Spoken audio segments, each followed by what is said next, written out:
haven't had one for the last 2 weeks because I've been resting, but that means I'm doubly fresh now, and I have to be, because the person I'm going to be interviewing today is quite an extraordinary athlete. I'm not sure if she'll keep up with me when it comes to road running, but I certainly won't keep up with her on the hills. So we'll chat about that now. So the lady with the lilac top on is Saray Khumalo. She's an award-winning mountaineer and a business executive with over 18 years experience in industry, leading blue chip companies, driving innovation and change, both locally and internationally. Through her mountaineering, she's raised over 1.8 million rand towards literacy and education in Africa. And that figure, I believe, is climbing quite rapidly, isn't it, Sarah? Absolutely. Sorry, you're going to have to unmute yourself. Otherwise, we're not going to hear any of your responses, and I'm going to have to talk for the entire half an hour. Okay, so, sorry, say again. The figure is actually climbing one step at a time. So we're close to 2 million rand. Absolutely. Yeah. That is extraordinary. So Sarah is the first Black African woman to summit Mount Everest. In fact, she's been a part of 4 Everest expeditions. Sarah, it was during last year's expedition in 2019 that you actually made your historic summit. So tell us a bit about that.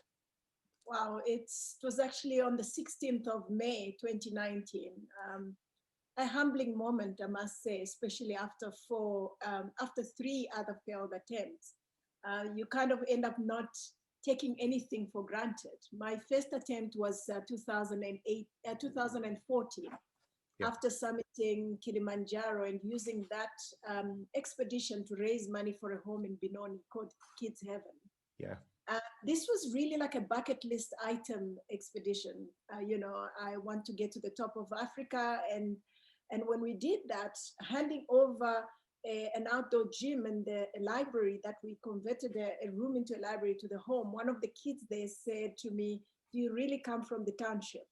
So Paul, initially I thought it was a joke, and I thought she meant, you know, like, do Black people kind of swim kind of jokes. Yeah. Until I realized that she was actually serious, because she just didn't believe people like us can do something like this. And that, you know, I came home that night and I wondered, as a mother of 2 boys, whether I was doing enough to show them that help comes from within before they looked elsewhere. And that's where my decision to actually summit the highest peaks on every continent and use it to raise money for education started. And I went to look for Sibusiso and anybody that I could find to ask about, what do I do? And thereafter I found myself on Everest in 2014 with romantic notions about what Everest really is all about, having read, seen movies, and really it happens to them and not me. And on the 3rd day, well, at Everest Base Camp, a big Sirac as big as half this room fell on 16 Sherpas and killed them. You know, I mean, it wasn't about reading about it or watching it in the movies. It was actually seeing lifeless bodies being picked from the Kumbu Icefall and being brought onto Everest Base Camp, seeing people that had a lot more experience than I had running away from base camp. You know, it was time to make a decision whether I belonged there, I was doing the right thing, and whether it was worth it, what my why it really was. Yeah. I remember coming home and people saying, "Oh, shame, you know, you tried," you know. We always say shame to everything. I don't know what the meaning of that is, because there's nothing shameful about trying Everest. And I made a decision that the guys that died, it wasn't their time. You know, it would be just sad if my time came and I hadn't fulfilled my purpose, whatever that was. So yeah. I chose to learn from the experience. You know, I saw that people that were stronger in the mountain were runners and cyclists. They did a lot more cardio than I did. I took all the positives. I had like 2 pages of stuff that I learned from it. Yeah. And I just quickly started doing a lot of those and went back in 2015. And as luck would have it, in 2015, on the Western Kum, between Camp 1 and Camp 2, a big earthquake hit. At the time, we didn't know it was an earthquake.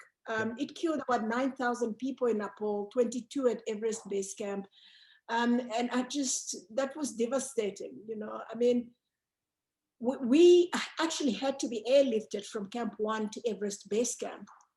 And the mountain was once again closed. The devastation that Nepal had was just crazy. I went to Kathmandu. Everyone was afraid to sleep in their hotels. We're sleeping in tents. And I came back home to a lot more people thinking, oh, no, you've done your best now, stop it. You don't need to go back. And I still, one of the things that I did was ask for funding, fund me to go to Everest, and nobody, I probably sent about over 200 proposals. And one of the most, one of the memorable ones, it was the Department of Sports telling me nobody like me had done it, so they're not sure if they could take that risk. Maybe we need a man to go with us. That infuriated me and gave me the resolution to say, I needed to actually show them that it's not what I look like, but it's my, my capability. Am I able? Am I not? And do I have the right skills? Because there are people that were less experienced than I am that had summited Everest, So I went back in 2017 after I couldn't in 2016 because I couldn't afford it. And so in 2017, I went back and went all the way up to the South Summit, which is 99 meters from the top. I always say so close and yet so far. And the winds were so bad that my Sherpa and I decided, actually I said to him, I've got extra oxygen. We kind of need to go back because he was struggling, I was struggling, and it's on a ridge. If we missed any step, we'll kind of be blown off because the winds were going as high as 60 kilometers an hour. And all we had is, an anchor with a rope. And Nawang and I started going back down to Camp 4. And as we were going down, what I didn't realize, neither he or I, is that there was something wrong with my oxygen supply. And just before Camp 4, I could see the tents. I kept saying to him, but why am I feeling weaker? Because you should be feeling stronger as you go down. And he says, no, there's the camp with the, and I lost consciousness. And this is in the death zone. So that's between Camp 4 and the summit. And most of what I'm going to say now is really hearsay because he left me there because he was just as weak. It was quite a bad weather we had been hit. We had been out there for about 16 hours. And he got to camp, got other Sherpas, they picked me up. We got to Camp 4, and we found that our tent had been blown off by the winds. The winds were so bad, we lost everything. And he took a makeshift tent and put me there, but he changed my oxygen tank, which is something that could probably have saved my life. And the next day, 6 Sherpas came to pick me up. They really thought I was dead because one of them touched me and I said, Lakpa, and he's like, oh, you're alive. And I'm thinking I'm alive, but I'm hungry because they had left me there for like probably 30 hours without food. And all he had was water. He had a flask and he gave me water. And I looked up at the mountain because it's really in your face and it's so close. And I wondered whether the people that said I couldn't make it were right. I think in all my journey, that was the weakest, the most sad point when you kind of almost believe that the naysayers are right about what, what they were saying all along. And, I walked down to Camp 2, airlifted, came home, and I kind of had given up until 2018. My younger son, he was 15 at the time, said to me, Mom, when are you going back to Everest? Not are you going back, but when are you going back? Because I always said to him, if he loses a soccer match, get up, what did you learn? Go back, do it again. So for him, I obviously hadn't given up. I must be going back. And I said 2020. And last year I managed to go back. Something else happened and I made a decision to go. I cleared my bank account. I did not ask anybody for funding. For the first time, I actually maxed my credit card, which I don't actually tell my, my financial advisor. And I got there and I made history. It's really, I don't believe 2019 was possible on its own. It was possible because of all the learnings from 2014, 15, and 2017. And I just discovered that the sky wasn't the limit because suddenly the clouds were beneath me and I was up. Wow. The sky's not the limit because the clouds were beneath me. I just love it. What a soundbite there. Folk, if you want to tweet something, there it is right there. But what I just find so incredible was that you talked about the 3 failed attempts, but I think that should be framed as 3 information gathering attempts? Because having had those 3 attempts where some things went wrong and there were earthquakes and what have you, you were probably on that 4th attempt, ideally equipped through experience to know what it was that you were getting into. Absolutely. You know, one of the things that I did in 2014, I had a lot of imposter syndrome. I was the least experienced of the lot. And, you know, people in Kathmandu ask you, so where have you climbed? What have you done? And you sit there and you think, okay, the next least experienced person has 5 years experience. And all I've done is Kilimanjaro and I've trained in the Alps. And I kind of was, you know, hiking and tracking other people's races. I was running their race, you know. I was rushing as they were rushing. I completely left my training. But 2019, I went with people that I didn't train with, but I did not I didn't actually change my game plan to follow them. Yeah. I actually was following them all the time until Camp 4. From Camp 4 to the summit, we had made a pact. If we're not on the top in 12 hours, we all come back. It doesn't matter how much money we had paid. And that last leg, I led the way all the way up to the top. And it was just about not anxious about the summit, but about the next camp, getting to Camp 1 and celebrating, Camp 2 celebrating. And it made a hell of a difference. But now, Sarah, a lot of people don't understand how important acclimatization is, and the fact that you'd been there before and that your body had experienced those extreme heights, in a sense, probably equipped you better to be able to take the lead like you did last year. It did, but you never take anything for granted. You know, I could go to Kili and have a good time this year and go back a few months later. If I'm complacent, I really would be able to crash. But I think it's knowing what to do, when to do it. Yeah. You know, so when I'm climbing, I take about between 4.5 to 5 liters of water, which I normally don't take when I'm down here. I'm not rushing. I know when to rush and when not to. You know, and what I need to carry with me and what I don't need to. You know, I have a big camera, but it remains at Everest Base Camp because I don't need it above. And also to have the right team with you. Yes. You know, I think what we underestimate is the value of the partnerships that we make. You know, there are Sherpas that you need only up to base camp, and they're good for you up to there. And they supported you up to there, and you leave them. And just like partnerships and friendships, you know, and others that you actually need to go up. What was different between between 2017 and 2019 is that I almost died in 2017 because I didn't ask them many questions. Why is this the right weather window? What is the game plan? Yeah. You know, I went to somebody that had 23 years experience. I was just following. Yes. In 2019, I was like, what are the winds? You know, what's the speed of the wind?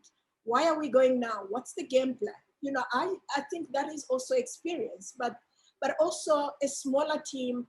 I was allowed to make decisions because at the end of the day, it's my life, yes. Which previously I actually did not take advantage of. I just trusted and went with the team, almost team vote. But it's my life. It's not a team's life, so to speak.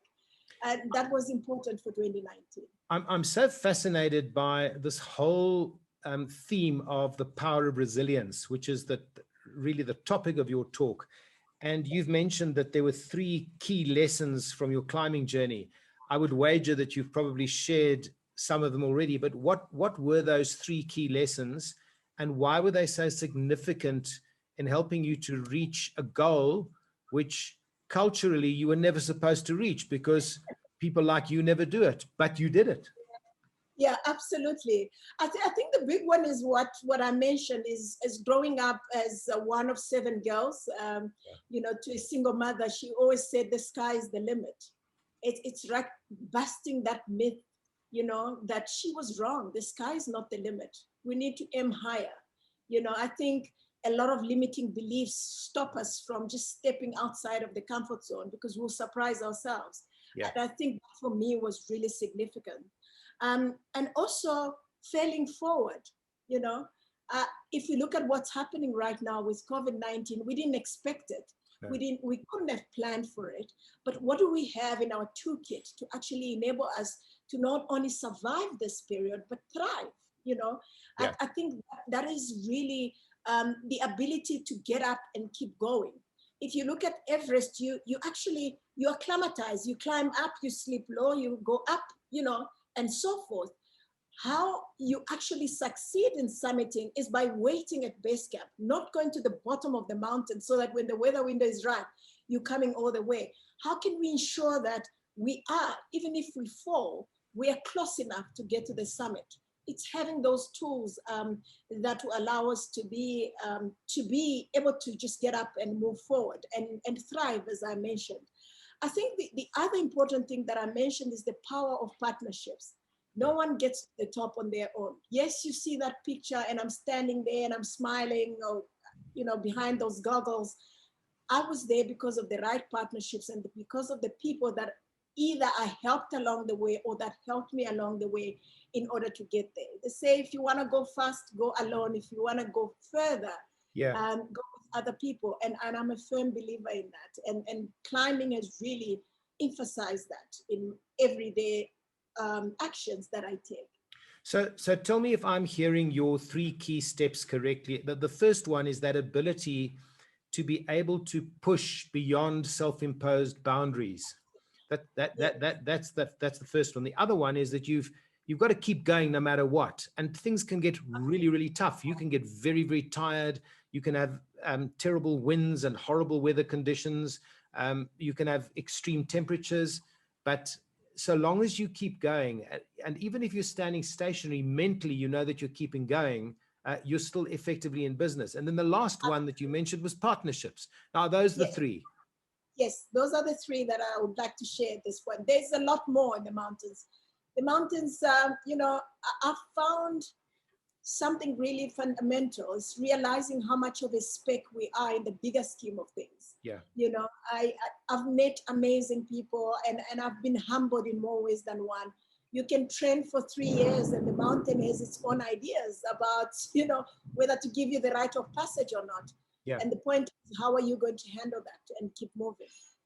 Absolutely. So now, you mentioned summits with a purpose. Would you like to chat to us a little bit about that and tell us what that means? Yeah. So Summit with a Purpose is an initiative that I started after that Kilimanjaro expedition, where I actually initially called it Ubuntu Everest. I said, I looked at Everest, its history, you know, the controversy about people leaving other people there and stuff like that. And I thought, but why can't we take our humanness to the top of the world? Altitude shouldn't change who we are. We are still who we are. Yeah. And I was going to use the climbs to actually make a difference in education, which I believe is an equalizer. So I started Summit with a Purpose as an initiative on Facebook to share what I've learned, to also just show other people what I'm doing so that they can support me. So although I was paying for my own climbs, people were helping me build libraries. So through that initiative, I've built 5 libraries as a Mandela Libraries ambassador. And I'm now working on digital libraries, one in each province around the country. And I use it also to share with other people. What kind of boots do you need to go hike? You know, how do you approach Everest? How do you approach Kilimanjaro? And I've used it to bring people that I've met along the way, Kathy Odawa, to share their insights and their knowledge. Yeah, so it's really an initiative that's helping me change my world one step at a time. Wow. So now you don't only have a full-time position, you also do executive coaching and you speak. But I'm hearing that the central message is you're not what other people label you, and that you should always be looking to push your boundaries, because while you're in motion, you can attain things that you were never programmed to think were possible. So what is it that differentiates your coaching approach from other executive coaches? So first, I want to address something. When I started climbing pole, I used to say, I'm just an ordinary African woman trying to reach extraordinary heights. And I've since changed that. I am extraordinary. You are extraordinary. We all are extraordinary. And being ordinary is a choice, you know, and I think every day we emphasize about the time that we're born and the time that we die, but we must realize that this is a teaching moment, a learning moment. This is the moment that actually moves the dial and shows how extraordinary I am. And I wake up every day aiming for that because I know that I'm extraordinary. So that's what is important. In terms of coaching, because of my 4 Everest expeditions and all my journey through climbing, I've actually seen how the old me that believed that, you know, there were things that were theirs and mine, you know, I was able to actually overcome that. And I use my experience to help other people reach their peaks, their own Everest. And it's real experiences. And I use my executive experience because I've been involved in some of companies that have launched a lot of firsts around the country. And I use that experience to help other people reach their own Everest, whatever that is, because I do know that not everybody is made for the cold. And I take my students through the process. Initially, we find out what your why is, because for me, it's important. If you know what your why is, your how is easy. If you know that I am going to Pretoria and the highway is closed, you make a plan. You use N14 or other ways to get to Pretoria, right? And it's exactly the same thing. And many times people are keen to do these things for companies. We come up with strategies, marketing plans for companies. What about company U, Sarah Pty Limited? What's the CEO doing about that? What's my marketing plan? What's my strategy? What is my why? I think we start there and then we go through the normal coaching of what are the goals and how can I help you get to those goals? Wow, amazing. And what I love as well is that your philanthropy is a real passion of yours. It's not something you've jumped on once you became famous. You've been doing this for quite a long time already. It's been something that has really driven you. Yeah, absolutely. I believe the one thing that has made me do as much as I've done is the single investment in education. And there's a quote that I absolutely love. It says, if you want to plant for 1 year, plant rice. Plant for 10 years, plant trees. But if you want to plant for 100 years, invest in education for the children. And I think in order for us to change the narrative for the next generation of Africans, we need to invest in education. And it's not a black and white thing. It's a collective thing because the world continuously is becoming a global village. Yeah. How are we going to make sure as a generation that the next generation of Africans are not second-class citizens? I think if you look at what COVID has done, our kids are now going online in terms of education. They are no longer competing with the kid next door or the kid at the next desk. They're competing with the kids sitting across the world. So what are we as a generation going to do to make sure that we actually remove all those barriers? So I've summited Everest 66 years after Sir Hillary did it and Tanzan in 1953. The kid that's coming after me is going to say, it's been done, I want to do it faster. That's what I want. So what is it that you're doing in your role that will ensure that the next generation are confident enough to stand up and do it better because you came up and you showed up? I think that is a gift that we as a generation can leave to the next generation. Oh, absolutely. And what I love about what you're talking about is that you're emphasizing in a sense that we really need each other. We need to do everything we can to make sure that education is provided, not on a basis of who can afford it, but on a basis of who's prepared to knuckle down and do something with it. Because as Nelson Mandela so wisely said, South Africa is for all the people that live in it, and we need one another in order to make sure that we become a prosperous country. Absolutely, absolutely. And we, you know, there is a lot of, whether we like it or not, a lot of, either it's inferiority complex, and sometimes I know in the mountains, I rock up and people think, what are you doing here? But they won't ask somebody that doesn't look like me, what are they doing here? And it's not just because I'm Black, but it's also if an Afrikaans person pronounces something like, where do you come from? But there's no mountains in Africa. I mean, I had that exact incident on Aconcagua with a German guy. And he didn't summit and I did. When I came down, I didn't embarrass him. But I know next time he sees somebody from South Africa, he won't judge them based on where they come from, but based on their ability. And that's what we need. Well, I had a personal experience way back in 1981 where I was taking a walk on Mount Royal in Montreal, and I met a French Canadian fellow who said, "Well, I am sure that you do not have this Mount Royal from where you come from." And I said, "Well, we've got Table Mountain because I come from Cape Town." So, okay, so Sarah, what's next for you? What's the next? Yeah, so there's a lot that's next, so bear with me. I've been lucky enough to now be sponsored. After all that, I'm a sponsored athlete now. So I've partnered with Momentum Multiply to do the Explorer Grand Slam. That's why I just did in January, December, January, the South Pole. And that is summiting the 7 highest peaks going to the North Pole and the South Pole. And there are only 67 people in the world that have done that. Sure.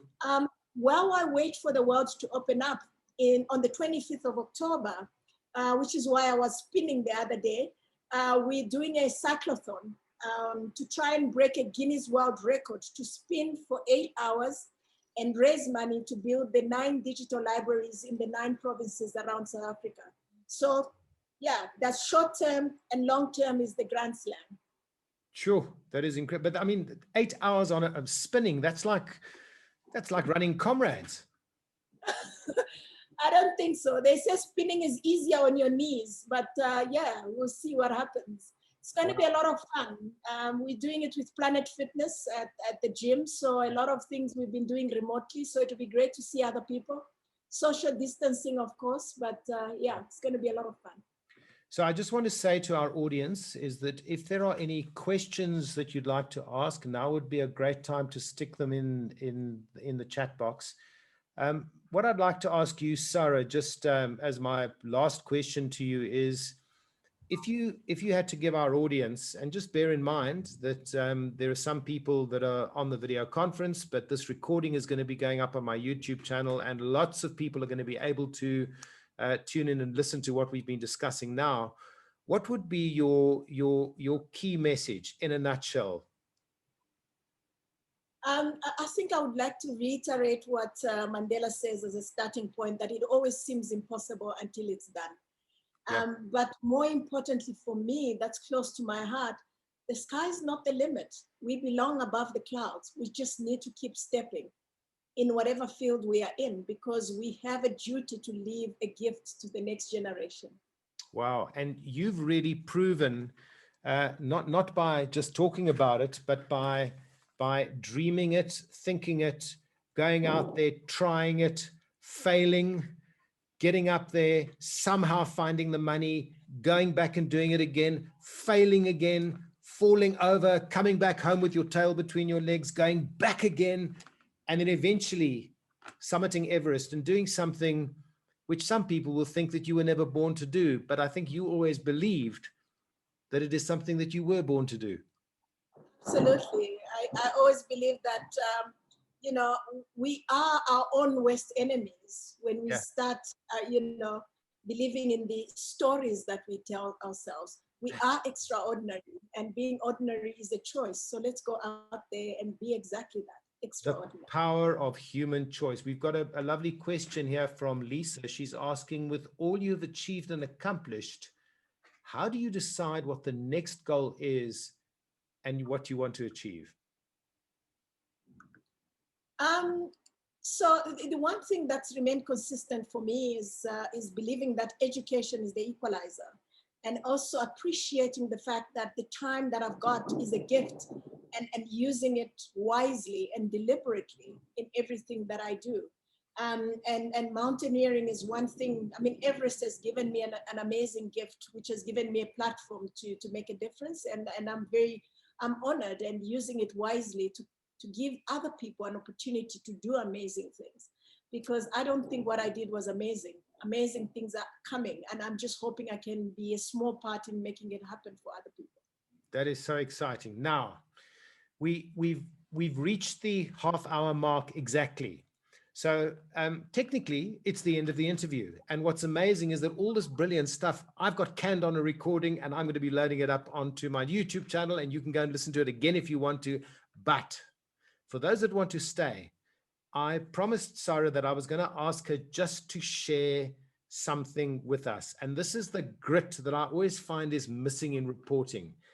Just exactly what it felt like. The fatigue, the cold, the wind, the tiredness, those heavy crampons. How did it actually feel physically when you were up there in the death zone, a few meters from the top of Everest? I think, the Sherpas have this thing. I don't know if anyone in the audience has ever hiked where the guides tell you it's there, and you get there, it's like there. Then you feel like, am I the one who's crazy, or are they? They do exactly that. So it's all these ridges, it's there, and you get there, it's not there. When I got to the top, I didn't believe him when he says we're there. I went all the way up to the end, and I looked, and there was nowhere else to go. And I just sat down. That's the picture that everybody sees. I didn't even stand. I sat down. It was very emotional. Wow. I was tired. I still had oxygen. And I also was very emotional because, in 2013, I actually didn't know no Black African female had summited Everest, because there's a lot of people that talk about climbing Everest. It's unclear whether they summited or they didn't. So I thought, it had been done. And when I discovered that it hadn't, I said, oh, okay, let's do it. So the guy that convinced me that we should do it went with me to France, and we trained together. And 3 weeks before I left for Everest, he passed away. So I took his picture because he was the first person to believe that I could do it.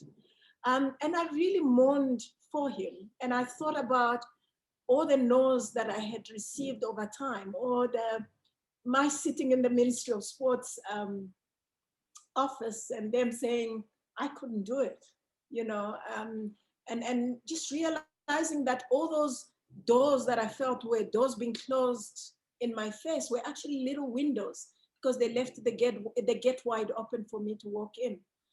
It was humbling, and I'm a Christian. I believe that it was God's time. He just showed mercy and made it possible. And if someone like me can do this, imagine if this message got to that child in the shack somewhere that believes that all they have is what is around them, to see beyond that. I think it was emotional, but it was also a privilege to know that everybody that I know, everybody that is who in the zoo around the world was beneath me, and I stepped on top of the world. So. Saray Khumalo, I think that everyone who's been live with us on this video conference would like to step out of their computer screens and personally go and give you the biggest hug on the planet for the way that you've inspired us today. So thank you. Thank you for agreeing to join us, but thank you for being so alive today. What our audience doesn't know is that you've had a heck of a day today, but you still had that energy for us.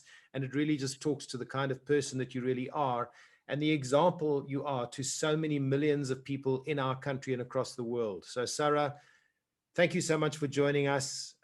It's been a wonderful message that you've shared with us. And by the way, Sarah is a professional speaker.